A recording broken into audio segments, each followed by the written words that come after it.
Hi అండి. ఈరోజు మనం మటన్తో బీరకాయ రెసిపీ చేసుకుందాము. చాలా అంటే చాలా సూపర్గా ఉంటుంది. ఇలా ఎప్పుడైనా మీరు ట్రై చేయకపోతే ఇలా చేయండి. బీరకాయలో మంచి పోషక విలువలు ఉంటాయి కదా. పిల్లలు బీరకాయ కూర అంటే అస్సలు తినరు. ఇలా మనం ఎన్విలో కలుపుకొని చక్కగా మటన్తో కలుపుకొని కైమాతో కూడా బీరకాయ కలుపుకోవచ్చు. చాలా అద్భుతంగా ఉంటుందండి. ఎంత బాగుంటుందో. ఇప్పుడు చూస్తున్నారు కదా, చక్కగా ఆయిల్ బాగా వేడెక్కాక ఉల్లిపాయలు పచ్చిమిర్చి వేసి ఇలా మనం ఎర్రగా ఫ్రై చేసుకోవాలి. మొత్తం వాటర్ అంతా ఇంకిపోయి ఆయిల్ బయటకు వచ్చే వరకు చక్కగా నీట్గా మీడియంలో పెట్టుకొని ఇలా చక్కగా ఫ్రై చేసుకోవాలి. చూస్తున్నారు కదా, జస్ట్ ఇలా ఫ్రై చేసుకోవాలి.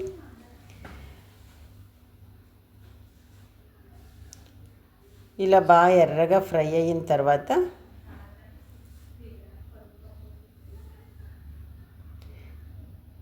దీనిలో మనం దంచి పెట్టుకున్న అల్లం ఎల్లుల్లిపాయ ఈ రెండేనండి. నేను కలంరాయిలోని చక్కగా దంచేసాను కచ్చాబచ్చాగా, మిక్సీలో వేయకుండా.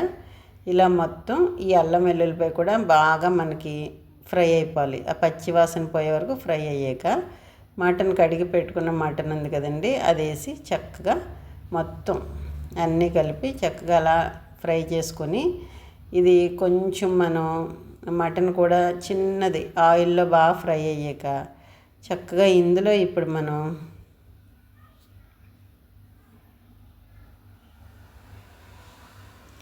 కొంచెం సాల్ట్ అండి. సాల్ట్ వేస్తే ఇంకా మనకి వాటర్ ఏమన్నా ఉంటే ఉల్లిపాయల్లో కానీ మటన్లో కానీ అదంతా వచ్చేస్తుంది. దానిలో కొంచెం మనం మసాలా కారం యాడ్ చేసుకొని ఇలా చక్కగా ఫ్రై చేసేసుకోవాలి. మొత్తం ఆ మసాలా ఉప్పు కారం అంతా మటన్కి పట్టేలాగా మీడియంలో పెట్టుకోండి, హైలో పెట్టకండి. ఇలా చక్కగా ఫ్రై అయిపోయిన తర్వాత మనకి మటన్లో వాటర్ ఎక్కువ రాదండి చికెన్లో వచ్చినట్టు. అంటే మీకు అందరికీ తెలుసా విషయం. కాకపోతే ఇలా ఎర్రగా ఫ్రై అయిన తర్వాత దీనికి చక్కగా మనం ఇప్పుడు మూత పెట్టేసుకుందామండి. మూత పెట్టేసుకున్నామంటే ఆవిరి లోపల అక్కడికి పోకుండా చక్కగా మటన్ తొందరగా మెత్తబడిపోతుంది. కొంతమంది కుక్కర్లో వండుతారు కదా, అది కూడా చాలా సింపుల్గా తొందరగా అయిపోద్ది. కానీ ఇలా చేసుకున్న దానికి అలా చేసిన దానికి చాలా టేస్ట్ తేడా వస్తుందండి. ఇందులో మనం కొంచెం గరం మసాలా పౌడరు, జీలకర్ర పౌడరు, ధనియాల పౌడరు అన్నీ యాడ్ చేసుకోవాలండి. ఎందుకంటే ఫస్ట్ అల్లం వెల్లుల్లిపాయ ఒక్కటే మనం కలిపాం, మిగతా అన్ని పౌడర్లు యాడ్ చేసుకున్నాం. ఇప్పుడు ఇదంతా బాగా మనం మిక్స్ అయ్యేలాగా చక్కగా కలిపేసుకోవాలి. కలిపేసుకొని మళ్ళీ ఇప్పుడు దీనిలో కొంచెం మనం వాటర్ యాడ్ చేసుకుందామండి. ఎందుకంటే మటన్ కదా తొందరగా ఉడకదు. అందుకని చెప్పి నేనైతే ఒక 2 గ్లాసెస్ వాటర్ కలుపుకుంటున్నాను. కలిపి మీడియంలో పెట్టుకుంటున్నానండి. మీడియంలో పెట్టుకుంటే చాలా టేస్ట్ ఉంటుంది. కరెక్ట్గా బాయిల్ అవుతుంది మనకు పీసు. చక్కగా గట్టిగా ఉండదు, అలానే మాడిపోదు. చక్కగా మీడియంగా చక్కగా అలా ఉడుకుతుంది. ఇప్పుడు ముక్క బాగా మెత్తగా అయ్యాక చూసుకోవాలి. చూసుకున్న తర్వాత ఈ బీరకాయని సన్నగా కట్ చేసి పెట్టుకున్నాం కదండి, నేనైతే 1/2 కేజీ వేసాను. 1/2 కేజీ మటన్లో 1/2 కేజీ బీరకాయలు వేసాను. చక్కగా ఇది ఇప్పుడు ఇలా ఉంది చూసారా, ఒక్క బీరకాయ పీస్ కూడా కనిపించదు మనకి. అంత నీట్గా చక్కగా మసాలాలో కలిసిపోయి మనం కలుపుకోవడానికి గ్రేవీ చక్కగా రెడీ అవుతుంది. చూసారు కదా ఎలా ఉందో. ఇప్పుడు చూడండి, బీరకాయ అస్సలు కనిపించలేదు కదా. ఇది ఇంకా వాటర్ బాగుంది కదండి మనకి. అంటే బీరకాయలో వచ్చిన వాటర్ ఉంటుందండి, అది మొత్తం ఇంకిపోయి చక్కగా మటన్ పీస్ ఇలా పట్టుకుంటే దూదిలా అయిపోద్ది. అంత బాగుంటుంది. మళ్ళీ మనం ఇలా మూత పెట్టేసుకొని సిమ్లో పెట్టుకోవాలండి. సిమ్లో పెట్టుకున్నామంటే కరెక్ట్గా మనకు 10 నిమిషాల్లో చక్కగా దగ్గరికి అయ్యి చాలా సూపర్ టేస్ట్తో ఎంత బాగుంటుందో. అందులో బీరకాయ వేసినట్టు కూడా మనకు అసలు తెలియదు పిల్లలకి. అంత నీట్గా చక్కగా ఫ్రై అయిపోద్ది. తినేటప్పుడు అయితే అద్భుతమైన టేస్ట్ వస్తుంది. ఎంత బాగుంటుందో ఒక్కసారి ఇలా ట్రై చేయండి, చాలా సూపర్గా ఉంటుంది. మటన్లో మనం పచ్చిశనగపప్పు, గోంగూర, ఇలా దోసకాయ ఏదైనా యాడ్ చేసుకోవచ్చు. చాలా సూపర్గా ఉంటుంది. చూసారు కదా, చక్కగా ఉడికి ఆవిరి బయటకు వచ్చేస్తుంది కూడా హోల్లో నుంచి.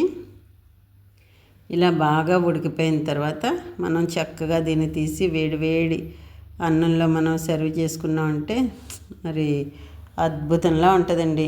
ఫ్రెండ్స్, ఇలా ట్రై చేయండి. మటన్ కర్రీని వట్టి మటన్ వండకండి. ఏదైనా అందులో ఇలా వెజిటబుల్స్ ఏదైనా కలిపి గోంగూర మటను, పచ్చిశనగపప్పు మటను, చుక్కకూర మటను ఇలా చక్కగా ఏదో ఒకటి కలుపుకుంటే సూపర్ టేస్ట్ ఉంటుంది.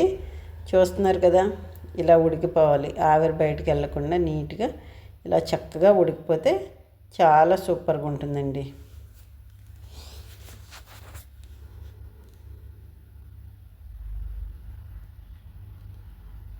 ఇప్పుడు దీన్ని మనం చక్కగా వేడి వేడి అన్నం పెట్టుకొని దానిలో కొంచెం మనం కర్రీ వేసి కలుపుకొని తింటుంటే ఇంకా నిమ్మకాయ కూడా పిండుకునే అవసరం ఉండదండి. అంత టేస్ట్ వచ్చేస్తుంది మొత్తం.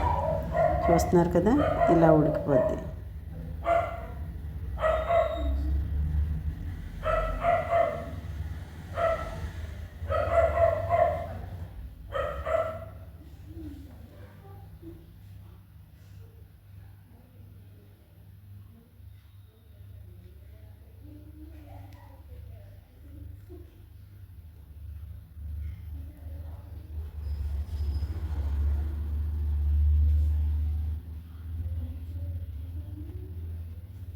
అదేంటమ్మా, అది పక్కన పెట్టు.